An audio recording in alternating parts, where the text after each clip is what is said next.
வர 28ஆம் தேதி ஒரு செம்ம ஆஸ்ட்ரோனமி ஈவெண்ட் இருக்கு. அது என்ன அப்படின்னா 6 கிரகங்கள் வரிசையா ஒரே நேர்கோட்டில் இருக்கிறது தான். இது பிளானட் அலைன்மெண்ட்னு சொல்லுவாங்க. இது ரொம்ப ஒரு ரேரான விஷயம். ஏதோ சில வருஷத்துக்கு தான் இந்த மாதிரி ஈவெண்ட் எல்லாம் நடக்கும். அது என்னென்ன கிரகங்கள் அப்படின்னா Mercury, Venus, Saturn, Jupiter, Uranus and Neptune. இதை எப்போ பார்க்கலாம் அப்படின்னா சூரியன் அஸ்தமனத்துக்கு அப்புறம், அதாவது ஆஃப்டர் சன்செட். சூரியன் மறைய ஆரம்பிக்கும் போது 1 hour அப்படி இல்லைன்னா 1 hour 15 நிமிஷம் இந்த கிரகங்களை நம்மளால பார்க்க முடியும். எதுக்கு இந்த டைம்னு கேட்டிங்கன்னா இந்த குறிப்பிட்ட நேரத்துக்குள்ள தான் மற்ற கிரகங்களோட இந்த மெர்க்யூரியும் வீனஸையும் சேர்த்து நம்மளால ஒன்றா பார்க்க முடியும். ஏன்னா இந்த 2 கிரகங்கள் தான் சூரியன் மறைஞ்சதுக்கு அப்புறம் வெஸ்ட்டில் முதல்ல தெரிய ஆரம்பிக்கும். ஸோ இந்த டைம் பூமியோட சுழற்சியால் கடந்துருச்சு அப்படின்னா நம்மளால மெர்க்யூரியும் வீனஸையும் பார்க்க முடியாமல் போயிடும். நமக்கு எப்போதும் வழக்கமாக தெரியுது சேட்டனும் ஜூபிட்டரை மட்டும்தான் பார்க்க முடியும். ஹானஸ்டாக ஒரு விஷயத்த சொல்கிறேன், யுரேனஸ் அண்ட் நெப்டியூன் இந்த 2 கிரகமும் நேர்கோட்டில் இருந்தாலும் வெதர் ரொம்ப கிளியராகவும் இருந்தாலும் நம்மளால் அவ்வளோ ஈஸியாக பார்க்க முடியாது. இதோட காரணம் என்னென்னு கேட்டிங்கன்னா டிஸ்டன்ஸ். இதை விட இன்னும் முக்கியமான காரணம் என்னென்னு கேட்டிங்கன்னா அந்த 2 கிரகத்தோடைய கலர்.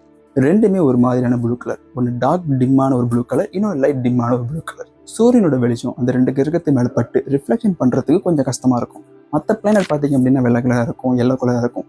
அதில் சூரிய ஒளி பட்டு நமக்கு சீக்கிரமாக ரிஃப்ளெக்ஷன் கிடைக்கிறதுனால நம்மளால் அதை பார்க்க முடியுது.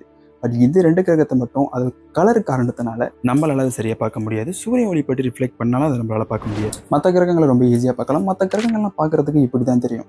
பார்க்குறதுக்கு ஒரு ஸ்டார் மாதிரி இருக்கும், ரொம்ப மின்னாது, எந்த ஒரு ட்விங்கிளும் இல்லாமல் அந்த லைட் அப்படியே இருக்கிற மாதிரியே இருக்கும். இது எங்கே கண்டுபிடிக்கல அப்படின்னா ஈஸ்ட்லேருந்து வெஸ்ட்டு தான். சூரியன் உதிக்குது இல்லையா, சூரியன் உதிச்சு மறையுது இல்லையா, அதே வேலை தான் இந்த கிரகங்களும் தெரியும். அந்த வேலை தான் இதுவும் ட்ராவல் பண்ணி போகிற மாதிரி இருக்கும். பெருங்கண்களில் பார்க்கலாம், பைனாகுலரில் பார்க்கலாம், முடிஞ்ச டெலஸ்கோப்பில் ட்ரை பண்ணுங்கள்.